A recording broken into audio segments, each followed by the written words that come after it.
Welcome to Study Buddy, meditation philosophy for the heart of your practice. This is a live online discussion of ancient yogic texts amongst meditation practitioners in the Shambhavananda Yoga tradition. My name is Acharya Satyam, resident teacher at Konalani Yoga Ashram in Hawaii, and I welcome you with love and respect.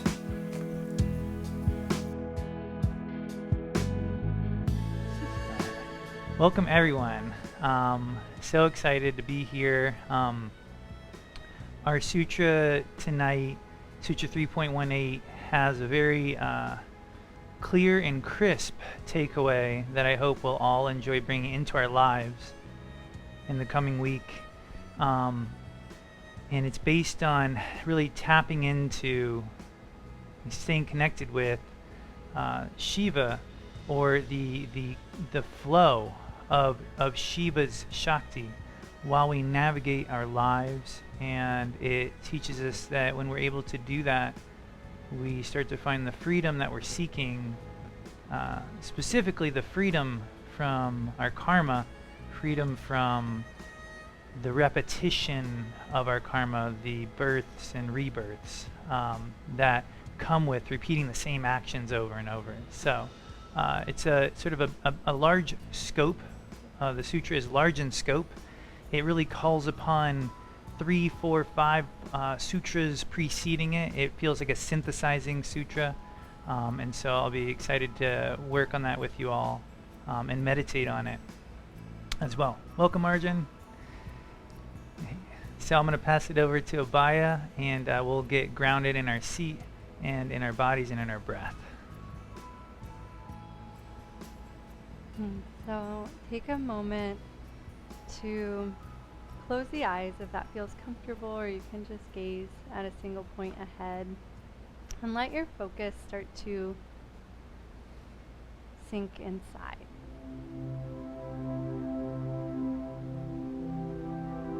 Start to feel the breath flow.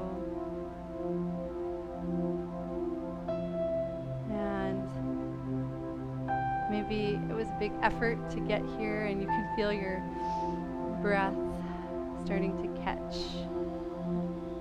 Take a moment to just naturally slow the breath down, just by relaxing more, not by constricting or constraining, but really by settling and releasing. And start to notice how the breath contacts your inner space, edges of your physical body.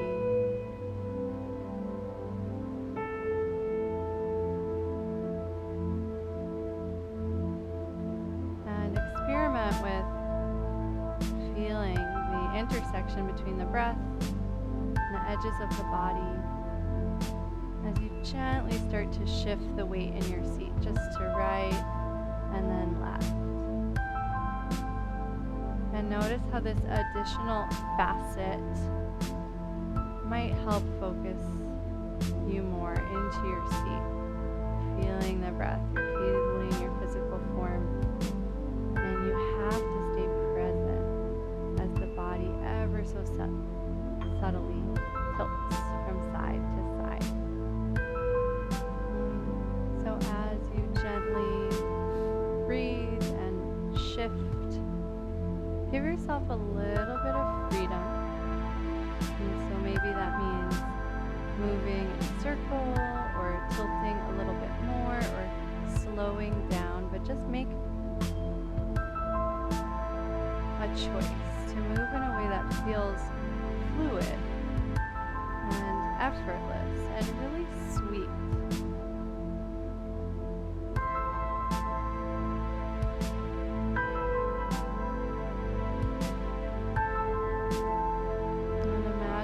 Gentle movements that you're just melting away any tension in the physical body, so that you can settle more into inner stillness. And we'll start to do that by just letting the movements get smaller and smaller, but without rushing. Just knowing that you'll eventually settle at this perfect balance point, inside and out.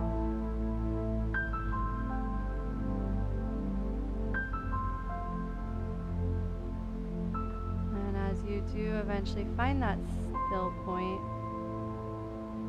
notice the breath. And just notice if the edges of the body feel a little softer, less constraining. And we'll attempt to stay in this place of inner focus as we start to dive into the sutra. We can work with the Sanskrit right away. Vidya vinashe, janma vinasha. Vidya vinashe, janma vinasha. We can sort of put it together. Vidya vinashe, janma vinasha. It has a real melody to it. Try it on your own.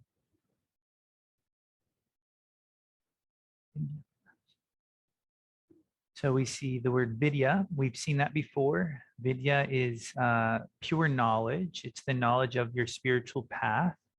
And we see in the sutra that janma is referring to birth and death, like the rebirth cycle of samsara. And then we see a word vinashe and vinasha, which you're like, oh, those look like the same word. And you can see in the translation, they roughly are.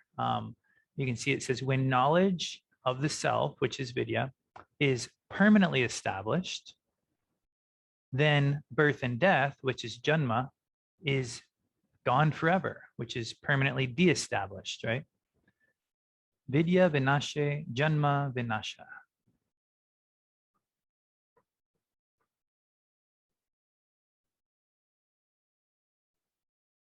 So in this sutra, we have a bit of a metaphor, one of those permeating metaphors, which I think makes it, easy to like put into practice and remember. And it's that of like sailing a ship. And even though none of us maybe we might not have a direct experience sailing or surfing or of these, these metaphors that often come up, we all sort of know about the feeling of it. And I'm sure many lifetimes ago, we all did it. But we see that there's a current running through our lives. There's a wind above us. There's a current in the water below us in every arena of our life. And that this current is constantly unfolding our reality right in front of us. Not only right in front of us, but right within us. We're unfolding with it. This current in the text is referred to as Svatantrya Shakti. Svatantrya Shakti, we've seen in previous sutras, is described really as the energy of all manifestation that's occurring in this singular moment. And so this Svatantrya Shakti is the energy of Shiva manifesting as reality in all these infinite forms. We've often looked at this description of manifestation in the form of a map called the tattvic map of creation, which is outlined in numerous Kashmir Shaivite texts.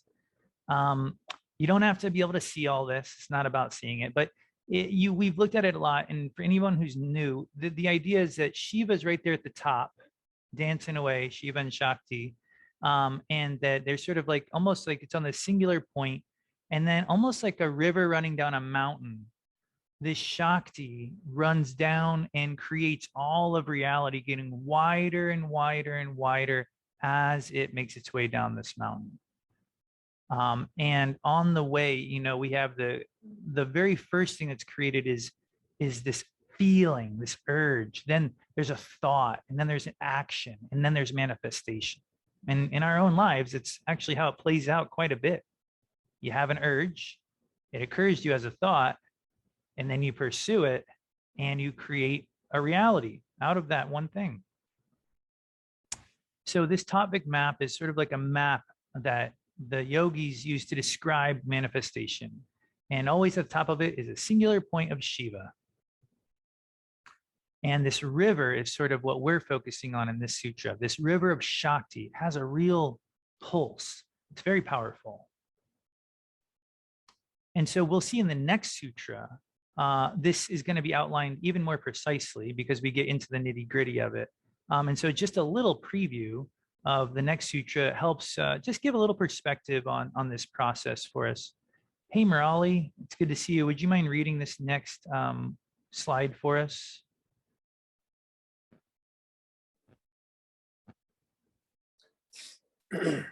When Lord Shiva desires to manifest himself in this world, then Svatantrya Shakti is transformed into the energy of will, Icha Shakti.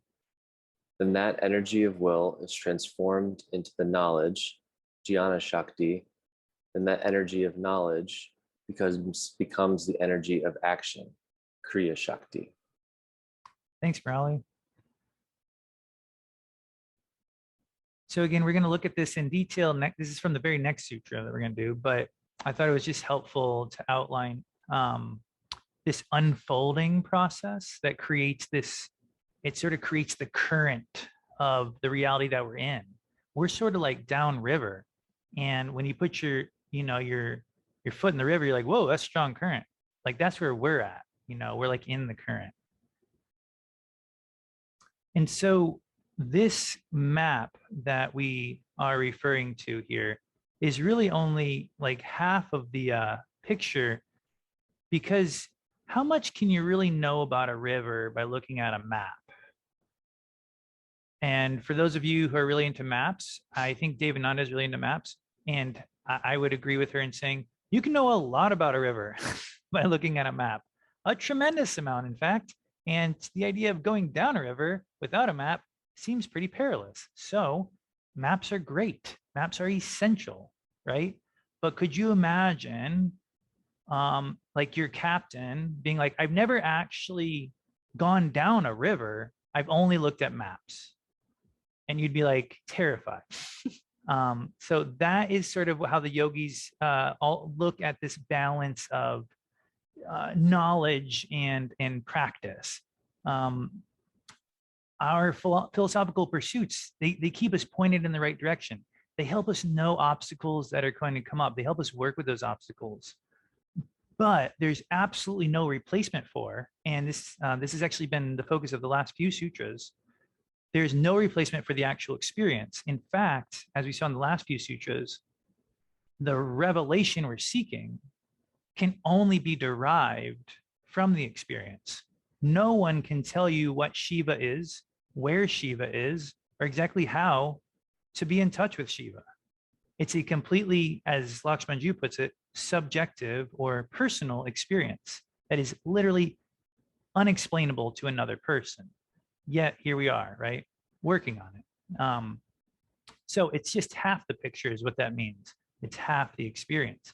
Because as we see in this sutra, in the notes from Jayadeva Singh, he says, Shiva is a moving target.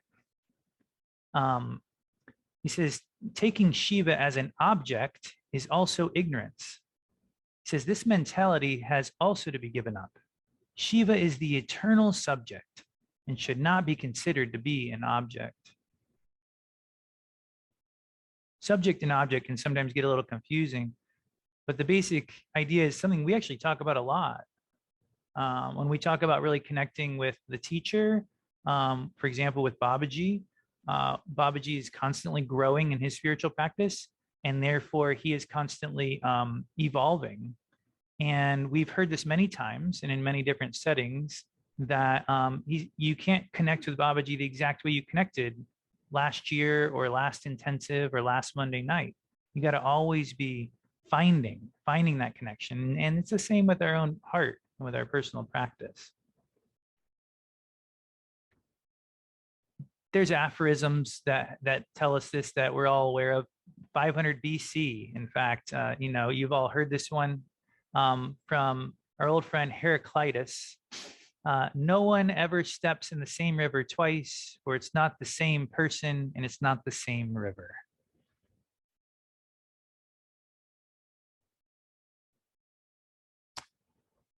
So this sutra presents us with a goal, and then it presents us with almost like not an obstacle, but like it's saying like, don't pursue it in this manner, you won't get there. It's saying the goal is to connect with Shiva, to stay connected with the Shiva as we move through our lives. But it's telling us right off the bat, don't think of it like an object or a way of doing it, a certain type of practice. It's something finer, it's something subtler. And what we've seen in the last few sutras, which has been really just, it's been really the focus so much, is this idea of continuation being one of our most powerful methods of connecting. Meaning that when you can do your practice with some type of continuity, things start to happen. Continuity has, over the last few sutras, become very paramount. If you remember, continuity was the way that we actually magnified Shiva from a few sutras ago. It was saying that if you can stay continuous in your practice, then you go to the subtler level. But if your practice is always, if your mind's just constantly drifting and coming back, then you sort of stay at that superficial level until you can string a few mantras together, string a few breaths together, and you start to go in. And so we saw this in numerous sutras. These two quotes about continuation are from this sutra. And then in previous sutras, just to sort of capitalize on the concept, Arjun, would you mind unmuting and reading for us? Just read through those two. Sure. This yogi has to put their mind and intellect on that point again and again without any pause and continuity. And this is a great task for such a yogi, because for the remainder of his life, he has to remain absolutely active to realize the truth of reality again and again, again and again, so that in the end he becomes one with Shiva. Thanks.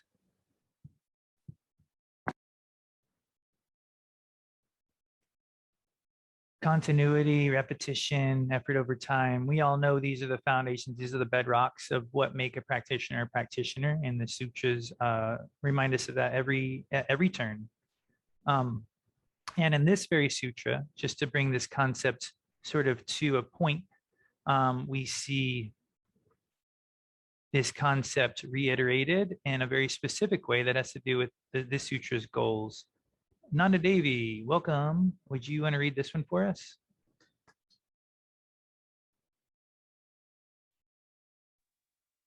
I'm so sorry. I'm just on a phone. I can't see. Oh, no, I totally understand. Eldo's in the house, everybody. Eldo's in the house. Can you guys read for us, Eldo? I know, unless it's complicated, because I know the setups are hard in group settings. When this pure knowledge of consciousness is established in continuity, then birth, janma, is gone forever. For him, there is no more birth, and there is also no more death. What is the cause of birth, janma? Action attached with ignorance is the cause of birth. That action creates the organs, the body, and all its limbs. Therefore, when that action, which is the cause, ends, then the effect, being created and being born, also ceases to exist. Take a moment to reflect there.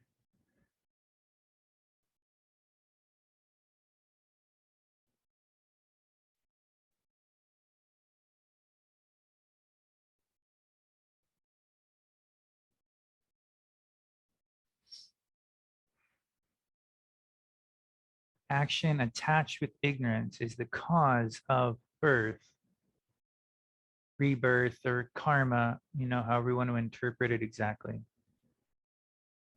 So instead of just, moving the furniture around, trying to fix the feeling that we might have inside, it's saying, look at the actual motivation you're moving through your life with.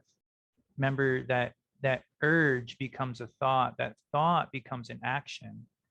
So if you're able to actually sort of walk up the tattvas towards Shiva, if you're able to swim up and stay in touch with that inner feeling, that inner urge, if you can stay in touch with that while you perform an action, that could change a lot. That could change a lot in your life. We see some very big promises from this sutra about what that can change. And we've seen them in previous sutras about how it can give you actual control over your life. Not the kind of control we think of at first, but it's sort of like if you're really paying attention to the current while you're navigating your ship, if you are, as Paul Rep says, moving with, not against the harmony, your experience of that river is very different, right? Moving with the river, moving with the flow, it doesn't mean you don't get to where you want to go. Like that's what the mind is always going to tell us. Oh, it's always all or nothing with the mind. It's either like, oh, just throw the oars over and just lay down in your boat and just see where you end up, right? That's going with the flow. It's like, no, we're that's not us. It's about, if you're a good navigator, it's not just because you can drop your motor down in the back and go wherever you want, whenever you want. We keep hearing like that's not freedom according to yoga. Freedom is when you can really stay in touch with the current while you're going. And what does Babaji see? He says it shows you what's possible. You don't know what's possible until you sort of feel a little bit and you move from that space. There are so many examples of this that could occur for you on a daily basis. It's literally infinite. It's literally endless. I compel you, I put it in your court to simply take a moment to feel. In fact, let's just do it right now. So take a moment and feel, go ahead and move a little bit in your seat. Imagine yourself in a really like a big, pool with a pretty strong current. Let your spine move, but feel it's fluid. Excuse me. And then just let that current sort of subside. I know we do this a lot together, but it's the subsiding where all the actual continuation takes place. That's where you really get focused. Don't just stop all at once, but let that current just sort of slow down. Really let it take its time so that you actually arrive at stillness very gradually. It's that gradualness that we're seeking.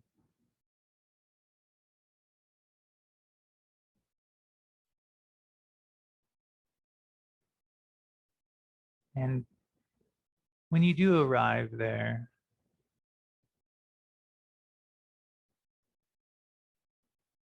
notice the current that is flowing through you, whether it's in the form of your heart beating and your blood flow, or if it's in the form of your lungs breathing.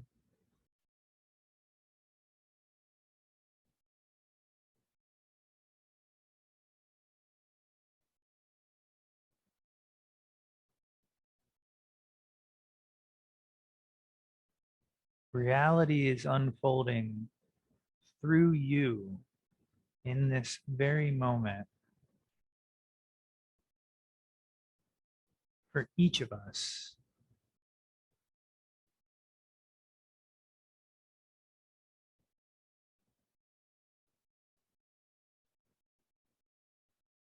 As we sit to meditate each day, it's a time we spend literally just trying to get in touch with this current.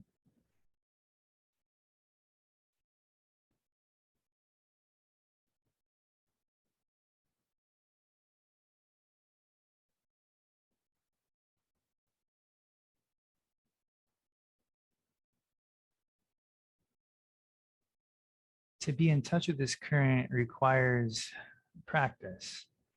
It even requires tools. And so you can begin by just smoothing out the breath a little bit, making it even.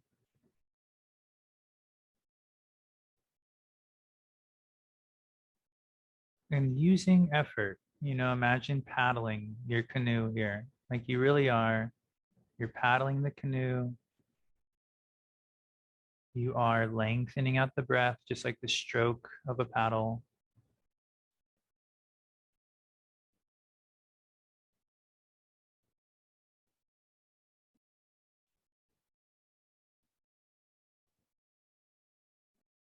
Your strokes are nice and even and smooth.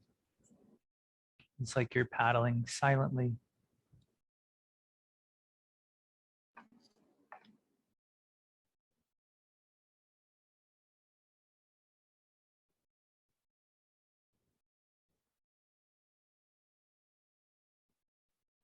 And here we start to see the non-dual nature of our practice. It's not all or nothing.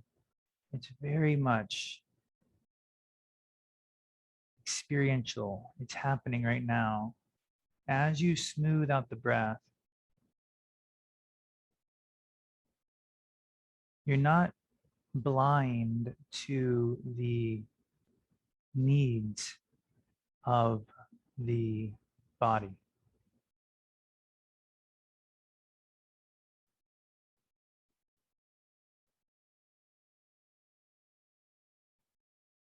You are breathing with it.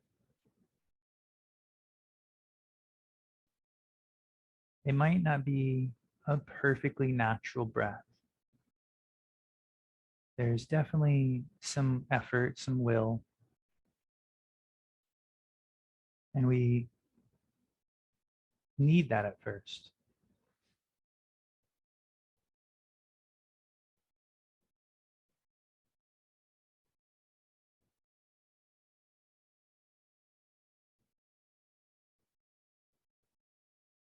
But feel within that a connection to the river of your breath at the same time as you paddle.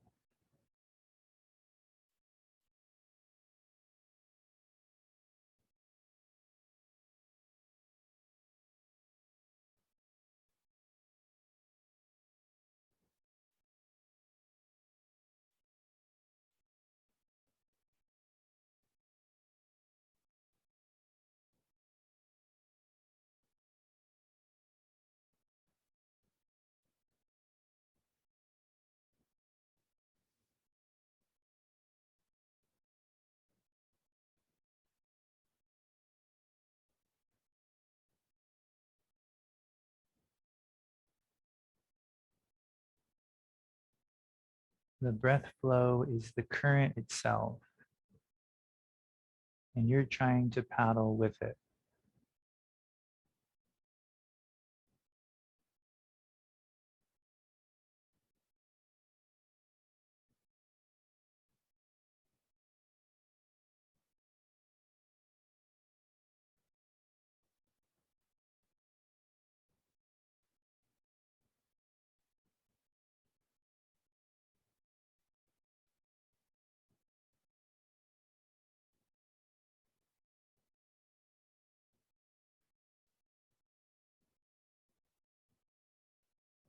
You can bring the mantra hum to the inhale, sa to the exhale.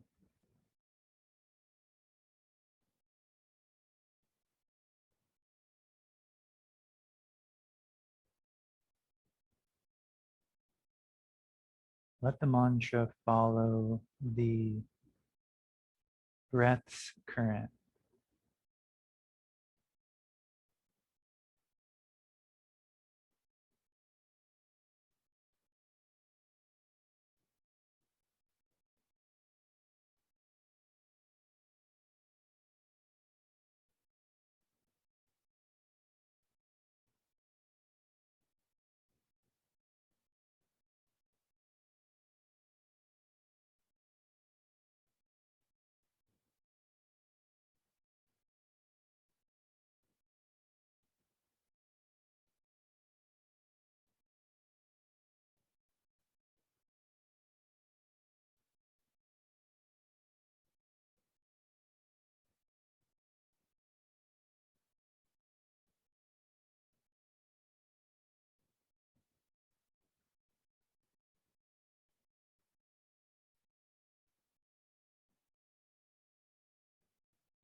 If you feel yourself able to paddle with the breath consistently in continuation,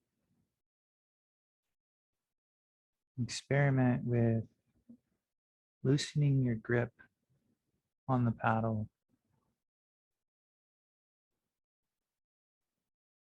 letting yourself simply float down the river with the current, observing your breath.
Let yourself deeply relax as if you were on a calm, peaceful river and you really just wanted to absorb it.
As thoughts or tensions arise, you can imagine those are just times when you lost the current and got stuck on the side of the river. Take a slightly deeper breath, just like pushing off the riverbank. Paddle a few times with focused effort, breathing just a little deeper than normal. Then start to try to find that current again.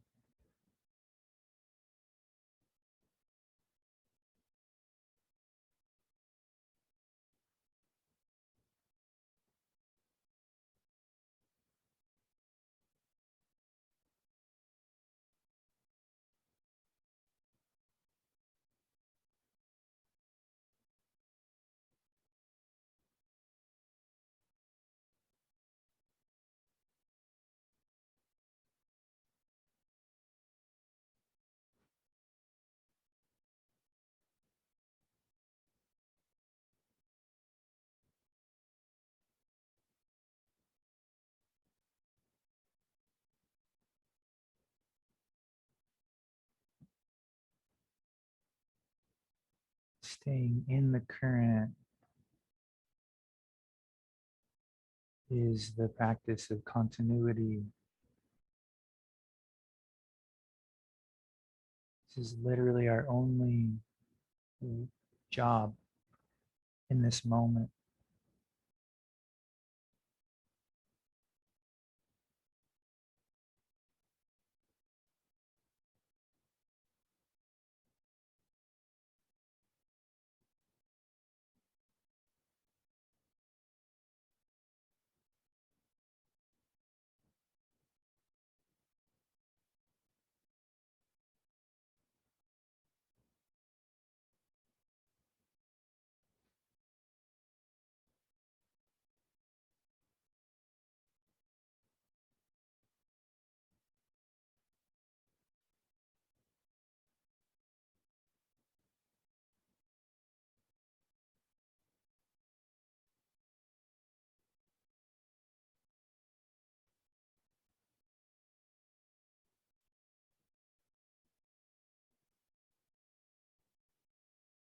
You can feel how Shiva is a moving current,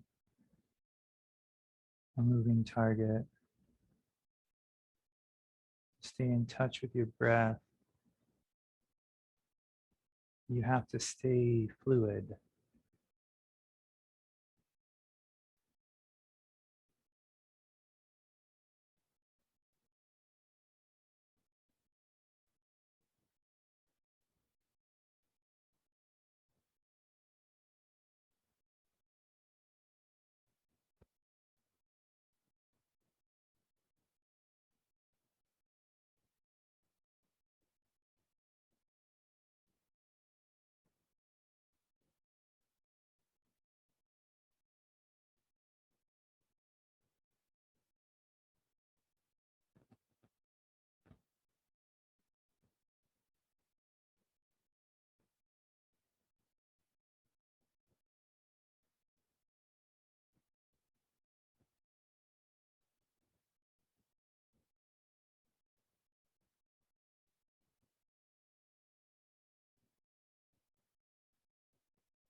This is a personal experience. Each one of us is navigating our own experience of Shiva. Each one of us running up against the bank. Each one of us pushing back into the center of the river. Each one of us finding it.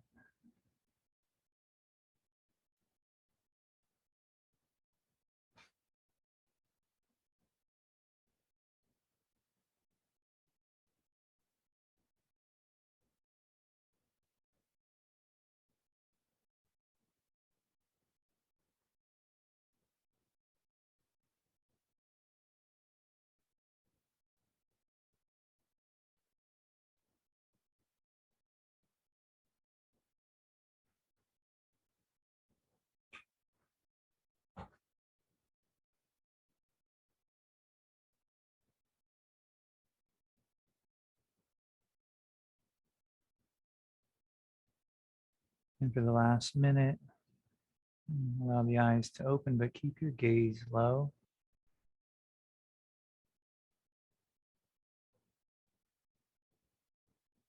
And just tune into your state of being. If you remember from a couple of sutras ago, we were told the revealed is not the state which we seek. The state we seek is the revealer.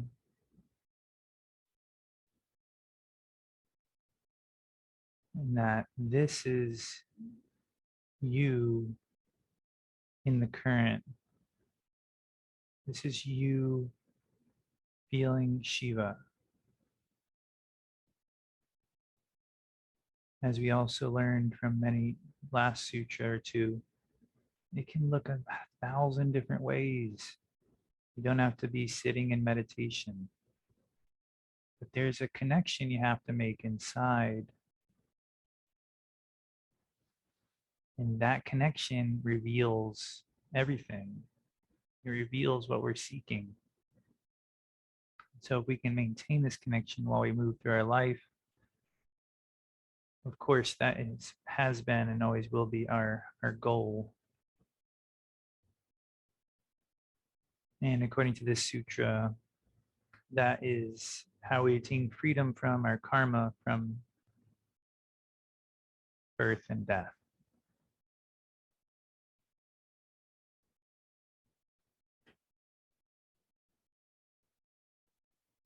And so I'd like to just take a couple minutes right now before we say anything to do a little bit of free writing from the heart, as we've been doing every class. If you don't have a pen and paper, then write a key word or two in the air, but just like Paul Reps probably would have had you do. But the idea here is to maintain a connection to the revealer, the state of being that you're in, to be in the middle of this river and to simply write about it. Don't write about it from the riverbank. Write about it from the river. Stay in this state and simply write. Start to let the urge become a thought, become a word. I'll take a couple minutes for this.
In case you need a little assistance,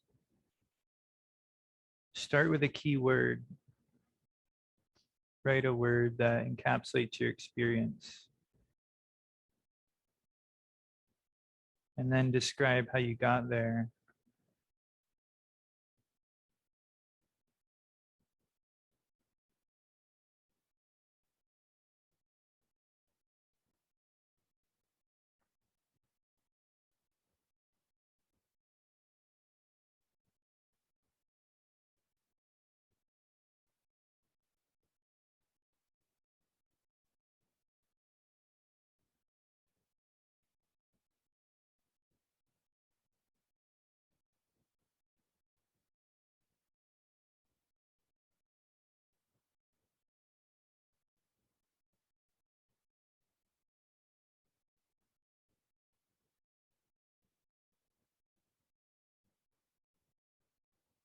And as we bring this little part of the class, this little minute or two to a close, drop a keyword into the chat box.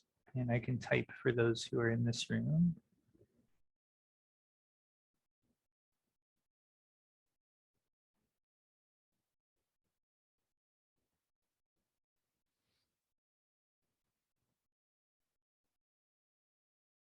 Saturated, expansive, blurry edges, dissolving, wordless, flowing, ungrasped, clear, full, peaceful. Anyone else? You have a word? Yeah, just a keyword. Melody. Got it. Vastness, extinguished, surrender.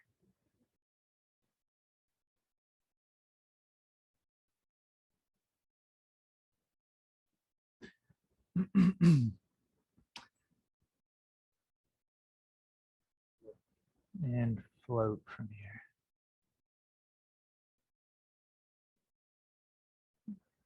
Now, I think what I'm really excited about with this sutra is how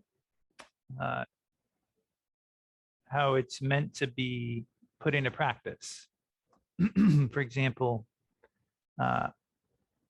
it says, we read this, action attached with ignorance is the cause of birth. So that means to do this, to practice the sutra, you have to practice doing actions without ignorance, actions with with a awareness.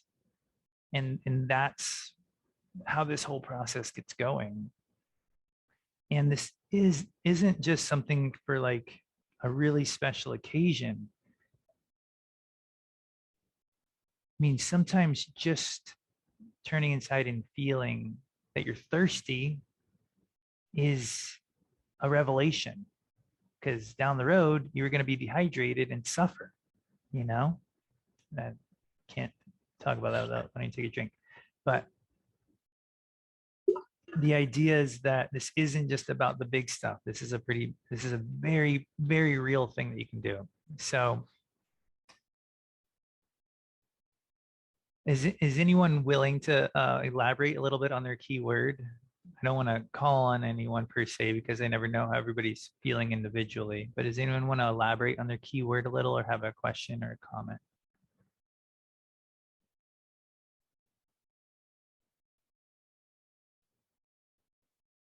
This could be your chance to perform an action with awareness. All you have to do is feel in your heart while you talk.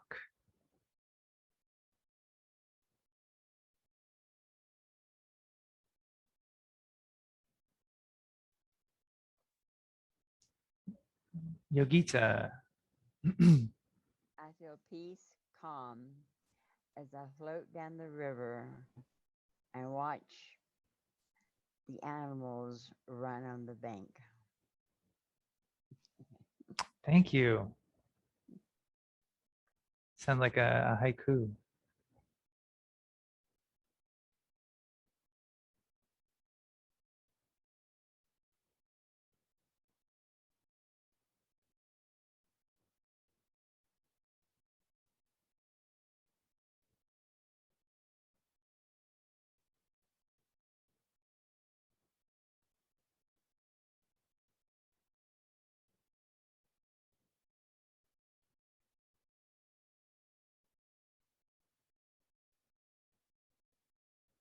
Ita, go ahead.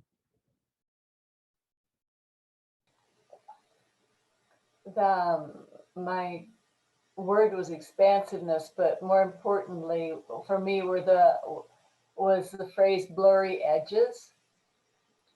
And a little bit of a long story. Several weeks ago, Bob made the comment about he was experiencing, he was using the analogy of ice cubes in water, and how the ice cube became more waterish than ice cubey. And so I've been kind of playing with that in my own meditation. And I was surprised to discover how attached to my mind. And because I'm not very attached to the roles I've had in life, but I was really surprised to from those attachments. We've been trying to become more let this a bit. So that's where the blurry edges have come from.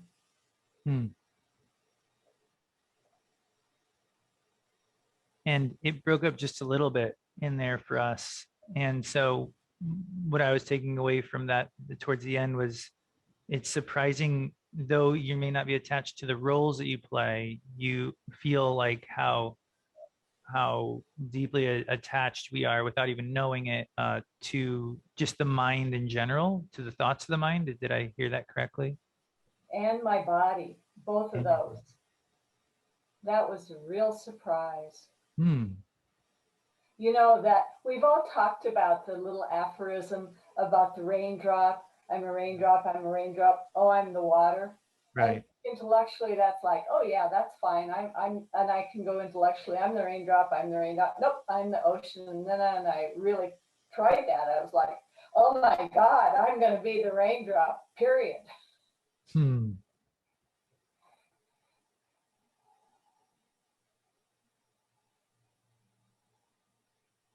Started letting that land.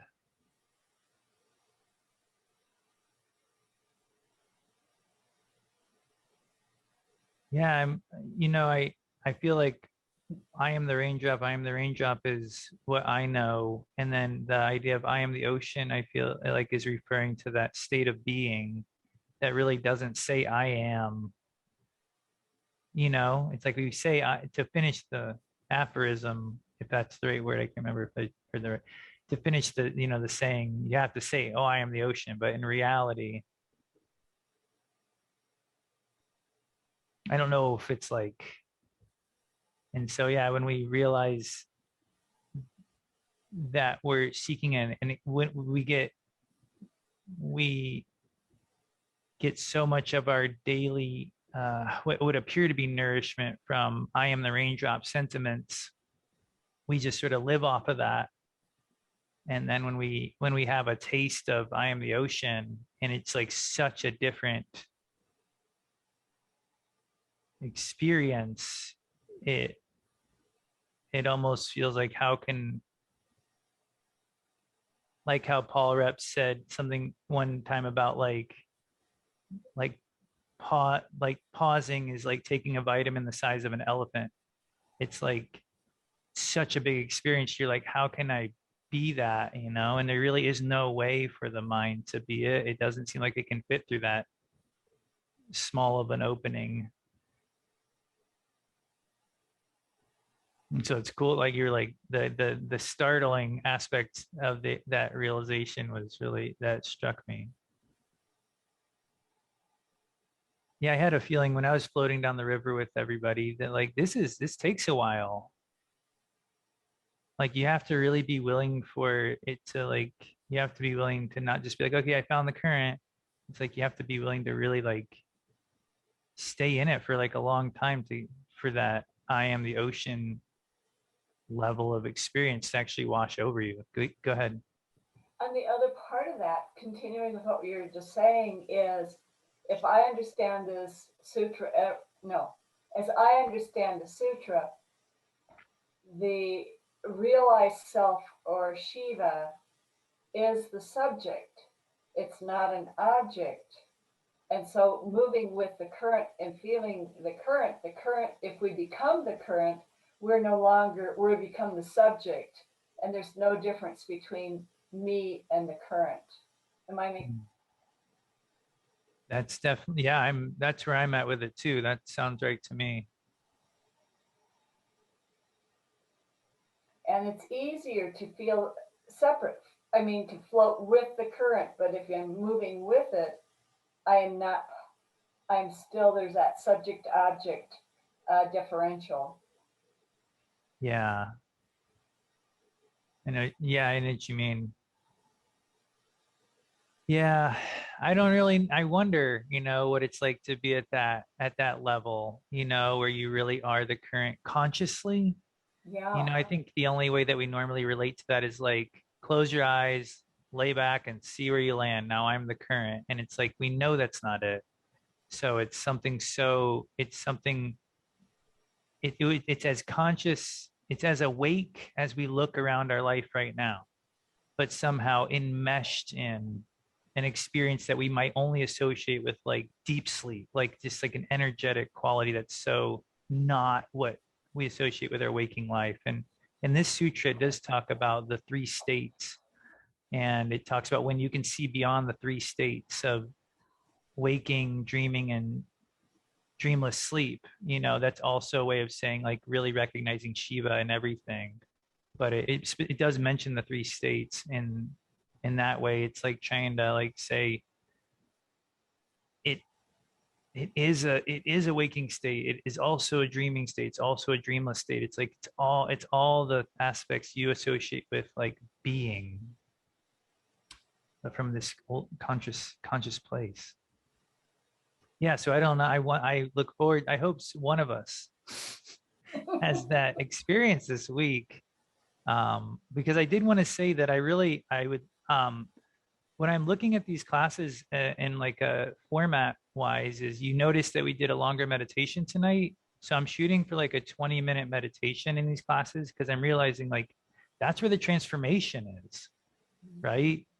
And for many of us, this is our evening practice, right? I mean, so it's like I I want to do longer meditations with everyone, and then allow like Marco Polo to be a place where we can actually like have a discussion. That's up to all of us as a group, of course. You know, not everybody's favorite format. You know, looking at yourself while you talk. I know how it is. But nonetheless, I do see it as a long-term, a more productive use of each of our times as practitioners. Any last comments or questions? Bob, go for it. And make sure that's on. And then can you hear Bob when he talks? Hello, can you hear me? All right, Okay. that worked. When you were talking about Gita, it's a big shock to go from I am the raindrop to I am the ocean. Try saying it to yourself, but don't use the words I or am. Just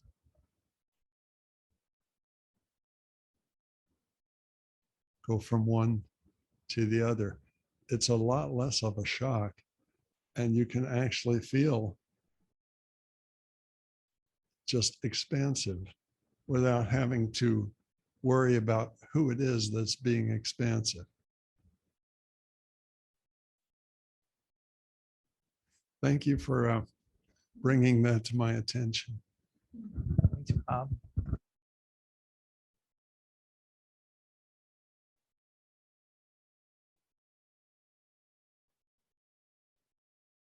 Well, that seems like a perfect note to end the class on. Again, hope that all of you can bring this into your daily life. It's not just for when you're meditating.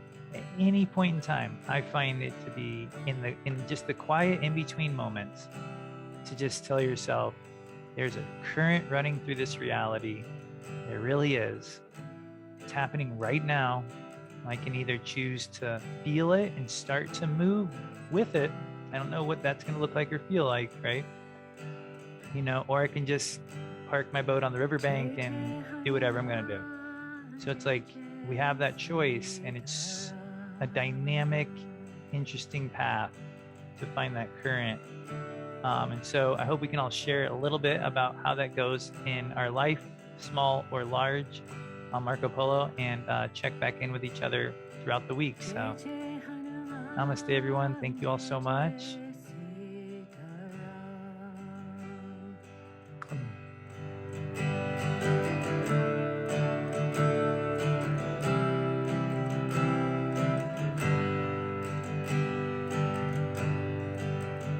Jai Jai Shri Ram Sitaram, Jai Jai Shri Ram Sitaram. Jai Jai Shri Ram Sitaram, Jai Jai Shri Ram Sitaram.